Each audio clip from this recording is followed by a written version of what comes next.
So welcome to Designer's Guide to Personal Brand and Passive Income. My name is Aga. And I'm Paulina. And we're Design Practice. So we run one of the biggest community for designers in Poland. We've got more than 20K members. We also publish online courses, produce educational resources, and organize events. But we started as designers, and apparently we transitioned into entrepreneurs. Education is our calling, is our passion, and we also do this for a living. And before we start, we have two questions for you. How many of you already have passive income? Raise your hand. Okay, a few people. And who wants to have it? Oh, we like it. Great.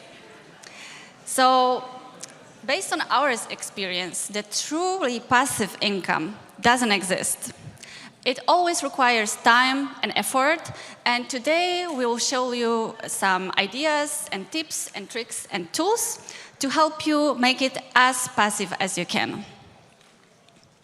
So let us tell you a little bit more about our background, how it all began.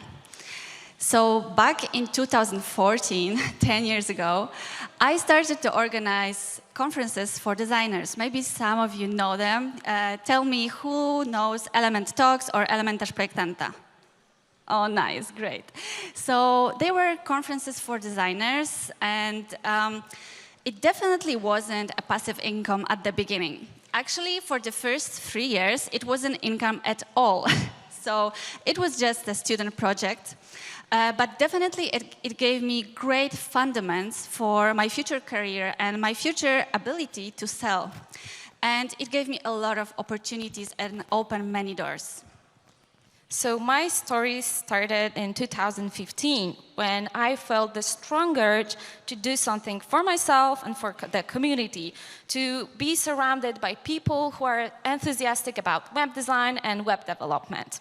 And at the time, me and my friend Marta, we initiated non-profit coding workshops for beginners called The Awesomes. We had 20 spots available for the workshops, but 1,800 people signed up. So this was really huge, this was massive. And what is interesting is that most of my students were actually designers.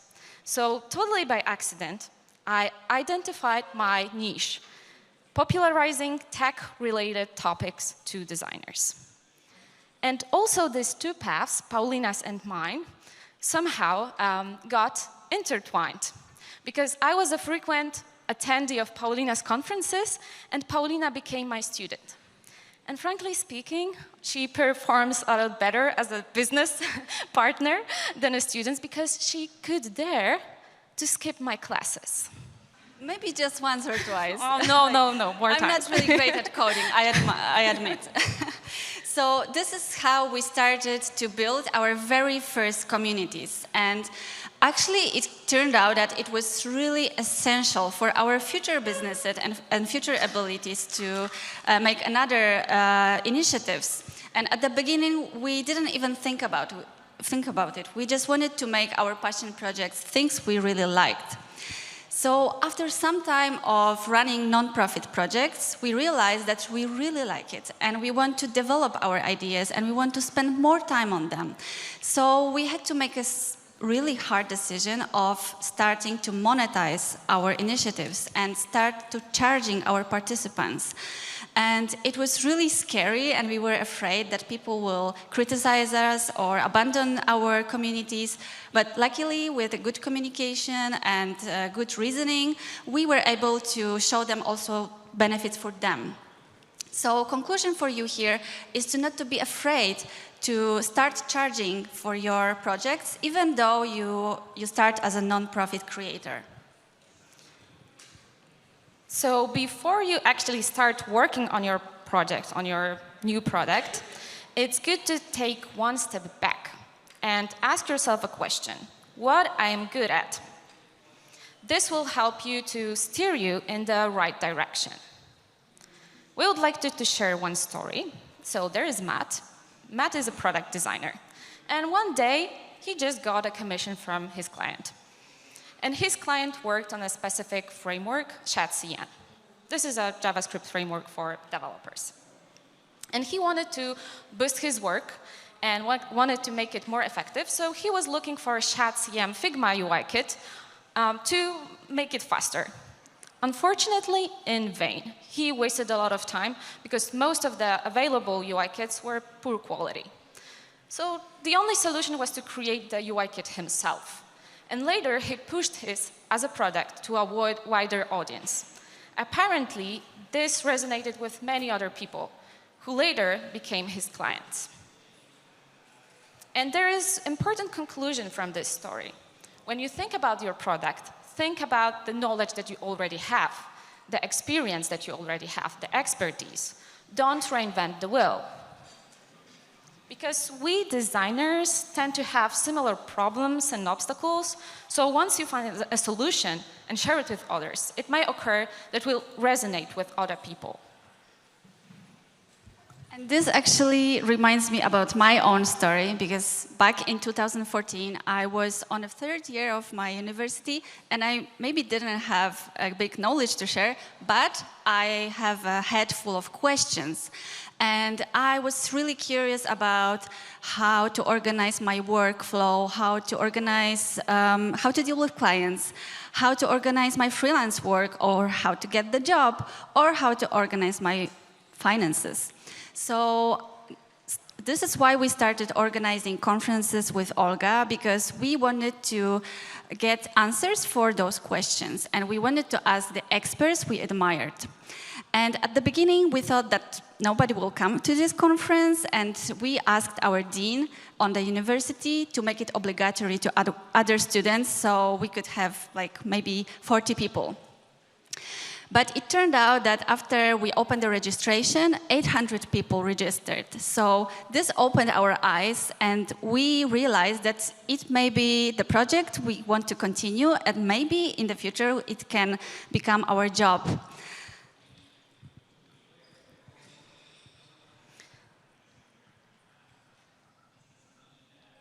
So once you're ready with the general idea, you need to know in which format you want to put your product. So we prepare a list of various formats and types of products, and of course we're not going to dive deeper into every of them. You can treat it as a starting point for your brainstorming sessions, but today we'll focus on some of them. So I bet that some of you have ever thought about publishing and recording your own online course.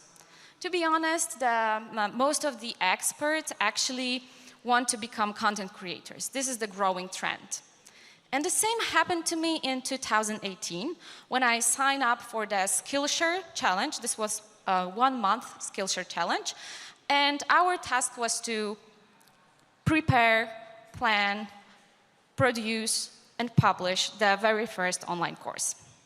And I remember that at the time I was very busy. I vividly remember the last week of the challenge when I was I was having a cold. My nose was stuffed, so I was speaking like that and recording my classes like that. I was also preparing for my holidays on a different continent, so it was a chaos. But you know what? I managed to do it. I recorded my first online course. And although I was dissatisfied because I knew I could have done better, I could have done better things there, there was still one thing that sweetened my bitter feelings. And this was the first money transfer from Skillshare. So my 20 minutes course earned more than $500. And to me, it was a sign that it's not that difficult to monetize your knowledge.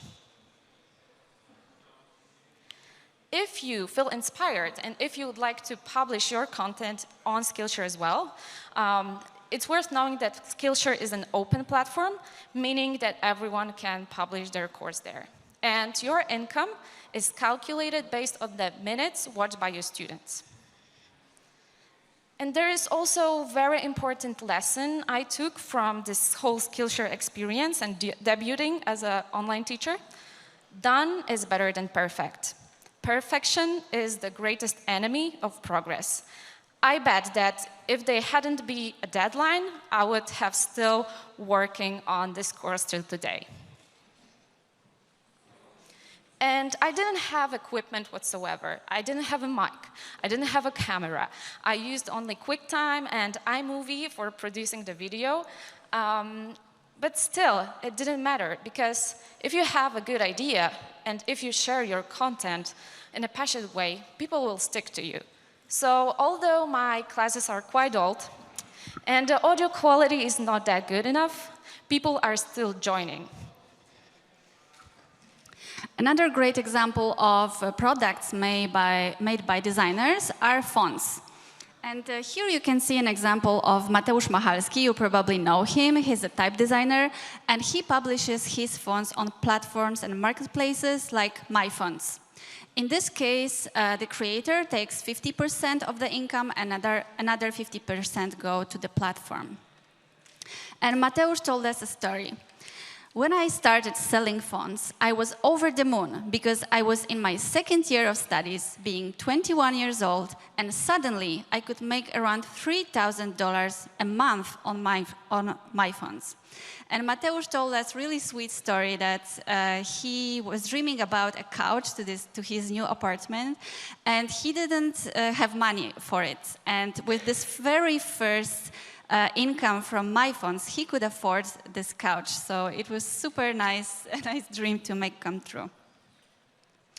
And another way to make money on design is making UI kits. You already know Matt Wierzbicki, and his very first product was Ant Design for Figma, which is basically a really huge design system. And in the first month, he managed to make more than $5,000 revenue. So he told us that it was really eye-opening experience because he realized that he could make money on on something different than now, not only designing, but also making products for designers. And he can make much more money than he's making now. He told us that in this first month, he made more money than in 6 months in his current job. And what about the platform? Where to sell this kind of products? So Matt used 2 platforms. At the beginning, he used Gumroad, and then he switched to Lemon Squeezy. And what is important, both of these platforms, they take care of all the taxes, so you don't have to worry about it. And they are the seller of the product. And in the end of the month, you just send them an invoice and they pay you. So it's really comfortable for the creators, and they take care of all the taxes. So one question to you. Do you know or use Notion? Yes, we love Notion as well, truly deeply. We use it massively at design practice, but also in our private lives. And apparently you can also monetize documents, workflows, or frameworks on Notion. And people are willing to pay for it. So there is Abby Koenig. She's a really well-organized graphic designer. And what she does is she sells Notion templates that will help you to organize your work with the client, your life as a freelancer, etc. So we love digital, but you can also make physical products like cards. And here is an example of cards made by Aga Szustek. And it's really good product for bigger companies or workshop facilitators who want to use them on their workshops. And here's another example from Iga Mościchowska. So both of them, they made physical cards, but of course you can make also a digital version or on FigJam or Miro. Another example of physical products are printed goods. If you are a graphic designer or illustrator, you might want to make printed goods like coloring books or sketchbooks, yes. And you can use Kindle direct publishing platform for it.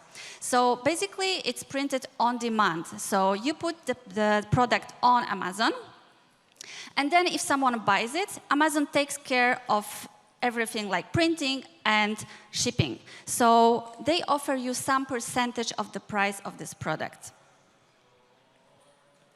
So once you know what you want to sell, it's time to think how to reach your clients, how to get the audience. And who doesn't like freebies? Freebies are really important actually in our strategy, in our marketing strategy in design practice. So you can gain the audience thanks to that, because people can leave you their email address and they can just meet you in the way they use your free product. And also you can validate your idea. You can see if people are interested in, if they like what you do. And here are a few examples of the freebies like that. So if you plan to organize the conference, it requires really a lot of time and effort. And if you want to check if you like it, if you like this kind of work, you can make a free meetup. Then you will see if people are interested in the topics you want to cover. So 3 years ago, I published my first ebook, a paid ebook. And to be honest, I hadn't even planned to do it, but people made me do it. So the story goes like this. I was having fun with creating written content about UX. These were short forms with some visuals.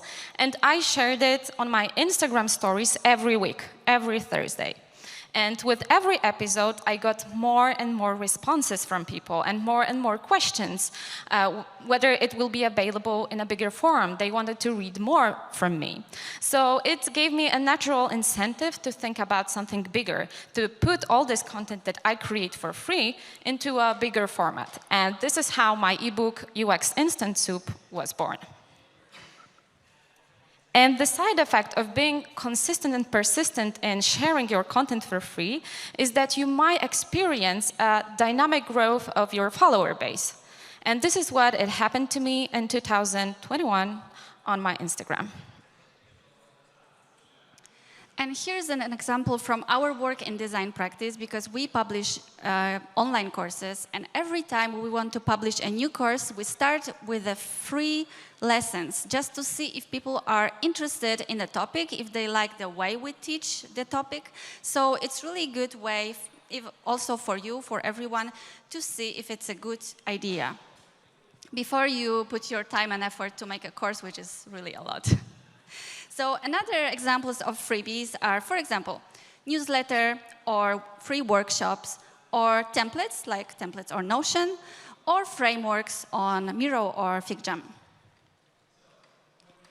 And we already told you about the community, how important it is. So the most important thing within the community is actually an email list. So every time you put your freebie on the market, on internet, you can ask people to give you their email address in return. Why is it so important? Because then you're independent from social media platforms. And of course, they are really important.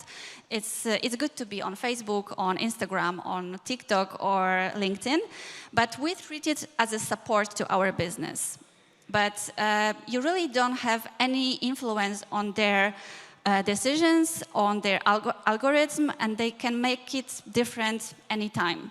So it's good to be able to appear on the inbox of your followers every time you need that. So every time you publish a new product or new initiative, you can just go directly to the inboxes of people that follow you.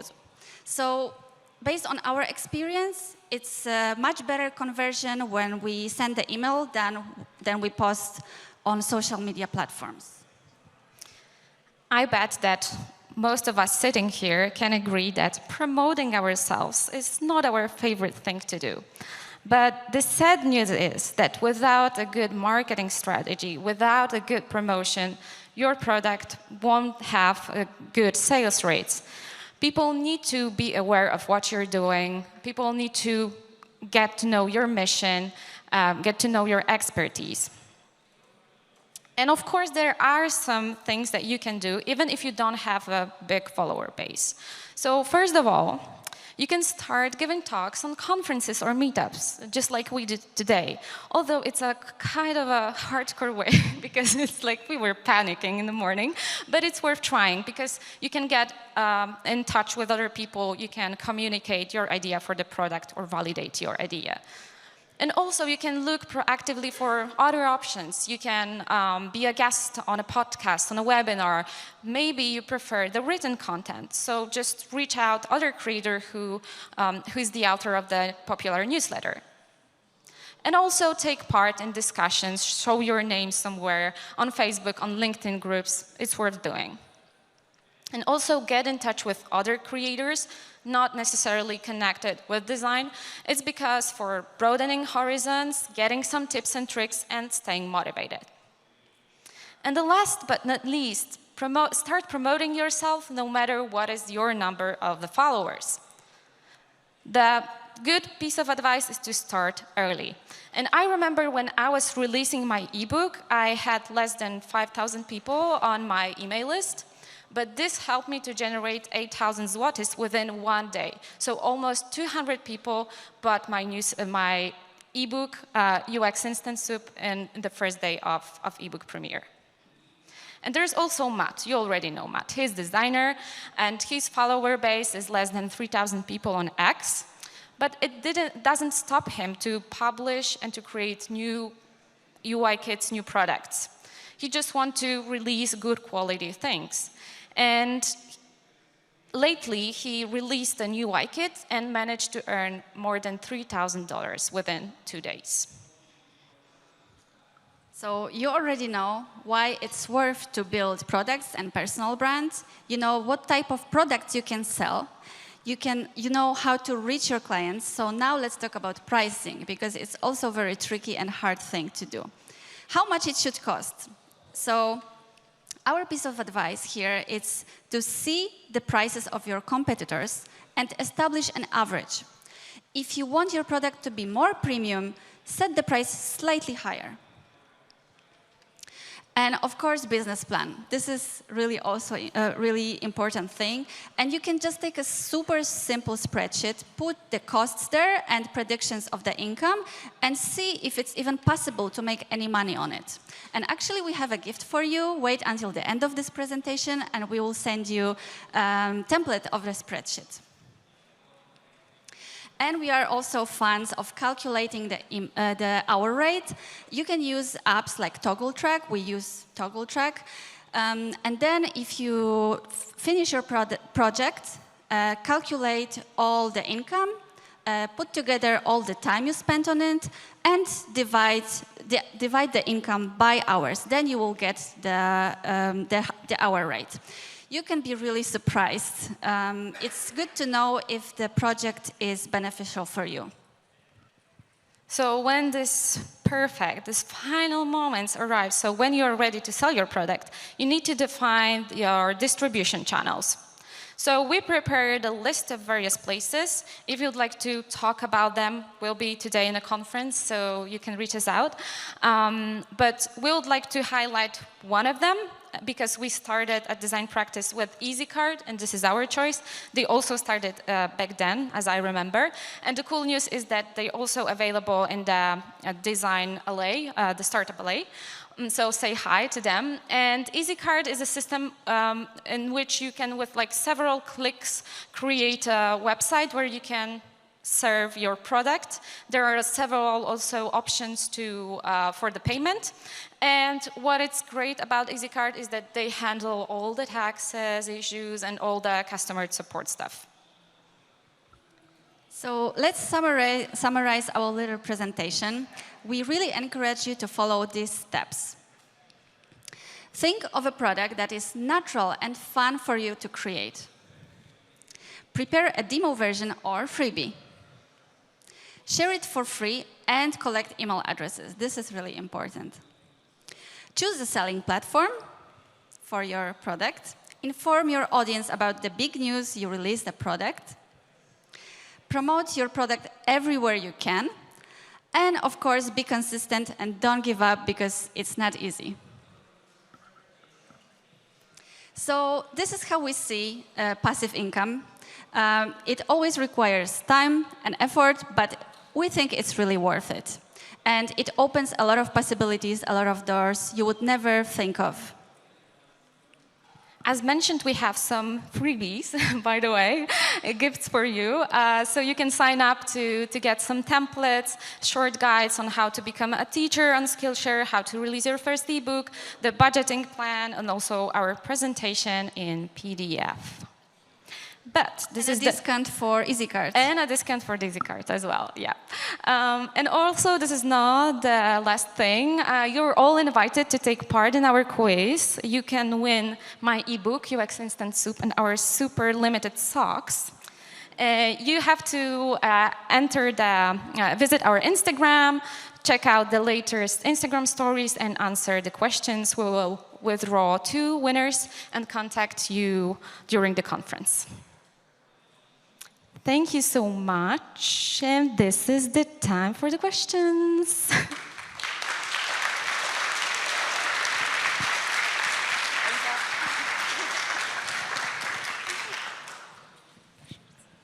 So guys, see if anyone wants to know something more, obviously. Hi, very nice presentation, thank you. How is it possible to rely on like algorithms of the platforms that you're having your content on, like Skillshare, Gumroad, and so on, or do you have to work hard on your, let's say, social media audience? Okay, so as far for the Skillshare, I basically don't do anything. I mean that it's like a totally side project of my own. So I decided just to like do it, share it with people, and see what will happen. You saw that I could earn more than $500 within 1 month, and apparently I got into like a limited group of teachers. This is the top teachers on Skillshare, and they helped me to promote my content. So I don't do anything. I think that if I post more about my classes and inviting people to join it, probably my income will be higher, but I want to be focused on like other initiatives. So my piece of advice is to check out the Skillshare trends, because they do like a trend and show which topics are in demand among their students. So once you want to record something, you should check it out first. For instance, my recent course was on animations, and they reached me out and told me that this is great because they lack of content like that, so they're going to promote it. So I think the best way is to contact Skillshare crew, show what you're doing, and try to get into the top teachers group. Yes, and in design practice, we are not present on any platforms like that. We have our own platform, so we're based on a newsletter, actually, and our email list. Thank you. Anyone else? Here.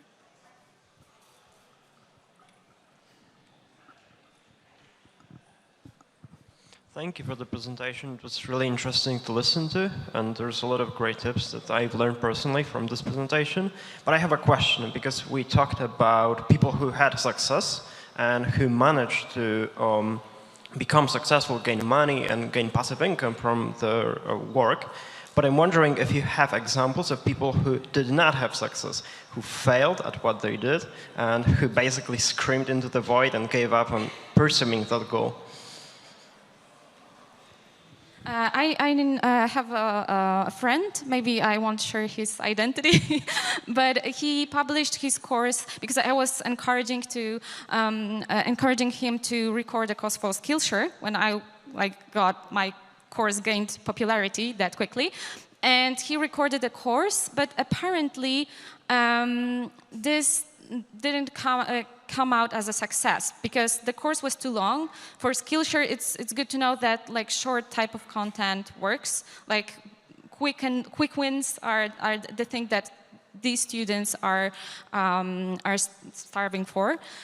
So he recorded like 2 hours course on UX, like the introduction to UX. There weren't any practical exercises that people could share to the community and show the projects. So, so unfortunately, his income was very, very low. But what is interesting is that he took this course, the same video, and put on Udemy. And then he got like amazing stats because people were looking for more academic approach to the UX. So I think it all depends on the platform, and it's good to reuse. Once you have the content, even if it wasn't successful at one platform, you can check it out the different one. Here's another question. So, Hi, thank you for your presentation and thank you for your community that I'm also benefiting from and learning from. And my question is about providing content on variety of topics like you do, user experience, sometimes something more about other topics, and versus being a specialist in one very specific niche. What do you think, what's better here, to be a generalist or a specialist? So in our case, it's, I think, unique because we cooperate with other teachers. So we take care of the marketing side of it and the community side of it. And that's why we can make many topics. So because our community is quite wide. So it depends if you want to make products on your own, then I think it's good to make something that you're interested in, because then you're authentic. And even though you are interested in many topics, of course they should be linked somehow. I think it's when it's authentic, then it's nice and people will like it. Yeah, and I think there is a constant debate between like, is it better to be a generalist or a specialist? And to be honest, like my answer has been changing throughout the like a couple of years, because I think that these days we need people who can do many things at once, unfortunately. But at the same time, I strongly believe that thanks to specialization, like in my case with the Awesomes, where I discovered that I want to create content about technology, about coding, but for designers, helped me to gain the popularity and differentiated me somehow from other initiatives or other creators. So I think it's a matter of balancing these two approaches and finding your own way. Yes, I agree. more questions? Hi, thank you for the interesting presentation. I have a question about whether you feel that it's better to have a couple of projects at the same time or one by one, or focus on one project and keep it maintained for a long time. And also one more thing, I think the interesting group of people who have a passing income is also the travel photographers who give presentation, make videos how to do other videos. They sell Lightroom presets, they sell stock photos, and cover a couple other things. But the question was, do you think we should focus on one project or a couple of projects for a longer time? So our approach in design practice is to focus on one project at a time, but of course it lasts more than a month or two. But for example, we sell one course and we have a group of people who attend the course, and in the next month we sell something different and we focus 100% on another course. But of course we maintain the previous course and previous group, because we have the community of the previous course. So it's good to focus on one project when you want to sell it and you want to promote it. But on the background, you can take care of the previous projects and all necessary stuff you need to do with it. Yeah, I just wanted to add that, like, also, maybe it's not that connected to the question you asked, but keeping this remixing culture in mind. I mean, that you can recycle the material that you have. Like, for instance, I created this free content on Instagram stories that later became my ebook, but also parts of my ebook later were topics of my newsletter. So, like, the content we're using is also important. So doing it kind of in a parallel manner. But also when talking about projects, this one thing that came to my mind, when we were talking with Matt Wierzbicki, the one mentioned during the talk, he told us that he's not afraid of killing the projects. And it's also an important mindset. So once he publish a product, a UI kit or like educational material, and sees that there is no special interest, he decides to no longer maintain it. And I think it's like a wise approach, maybe like a startup approach to the thing, but it helps you not to be that connected to the project that in general won't have audience. I can see raising hands. Maybe somebody. Oh, wow! So many questions. We have some stickers, design practice stickers. So if you ask a question, you can reach us out. Okay, great. Hey. Hi. Once again, a great presentation. And my question is, what were your main challenges while building community, and what would you do different right now based on your experience? So that's the first question. And the second one is regarding the tool. I think you are using circle.so, and why you didn't choose Discord, for example? Okay, so for a piece of advice, I would say, from my experience, start the newsletter earlier. Yes, definitely. I think what was good at the beginning, in my case, that I didn't know I'm doing something really hard to do. So I wasn't aware that it requires so much time. So I think I wouldn't change that, but definitely opening the newsletter at the very beginning is something I would change as well. Yeah. And the second one, why Circle, not Discord? Discord is more like Slack. I think it's more like communication or like messages like Slack. And on Circle you have channels. It's more organized, I think, for the purposes we need. And also they have a great part. We can put the courses there. And this is how we make it now with our new course. We put all the videos there, so it's really, really comfortable for us. Yeah, like keeping everything in one platform that is supported, and they release new features, like, I don't know, every couple of months. So it's good to rely on a solution that works for us. Yeah. Okay, thanks a lot. Thank you. Oh my God, I have to run a lot.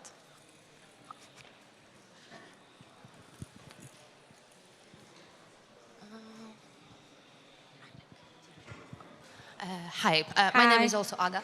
Nice to meet you.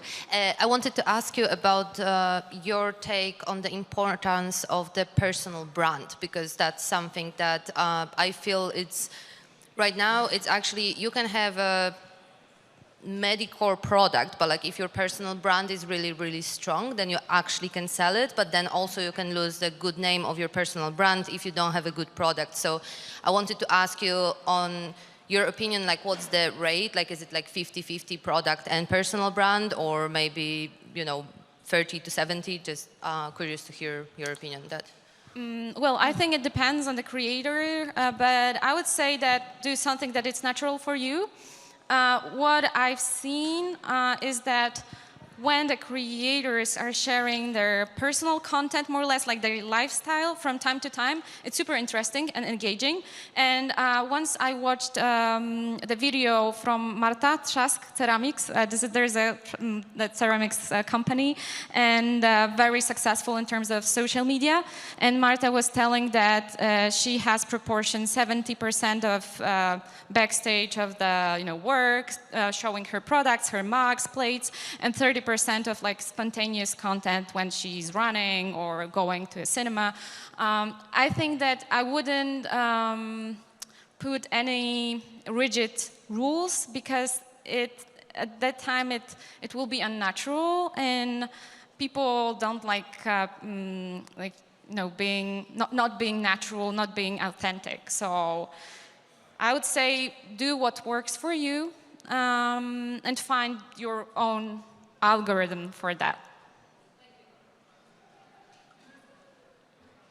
I can just add one story because it came to my mind that, I basically share UX content, techie content, but also once I did the cooking challenge. Oh, sorry. I did the cooking challenge because I love cooking as well, and it occurred that I gained many followers from that who appeared to be designers as well. So this was a nice channel to get new people. We still have some time, so...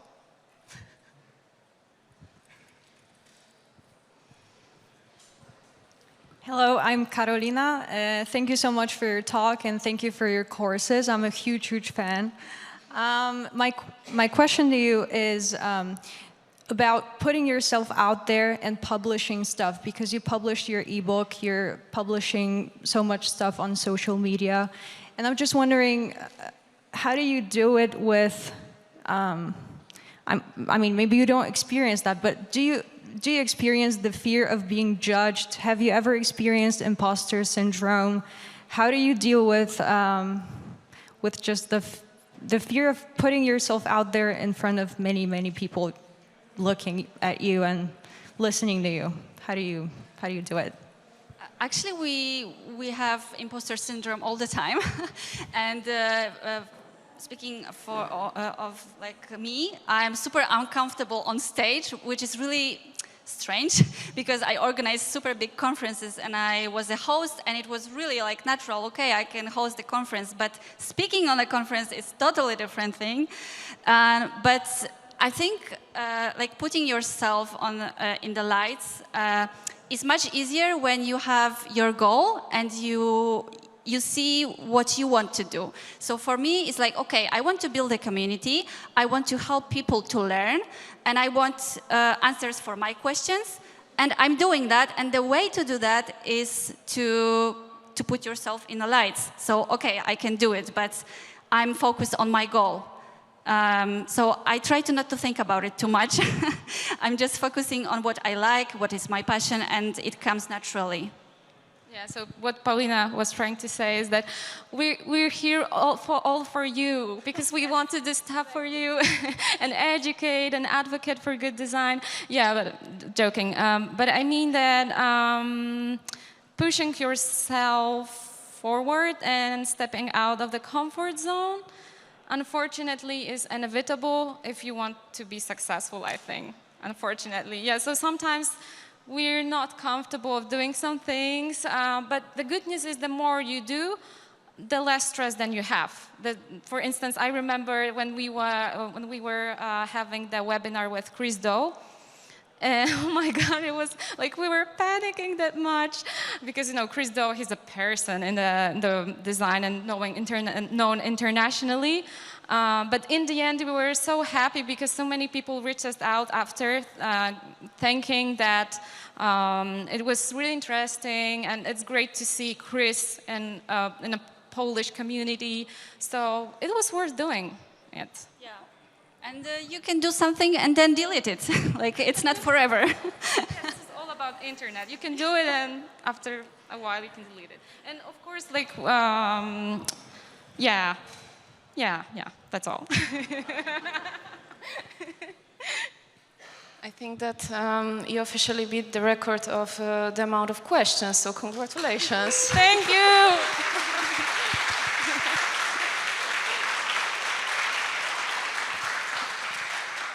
I have nothing to add. It was amazing, and if anyone wants to catch up with girls, they will be here for sure. So thank you once again.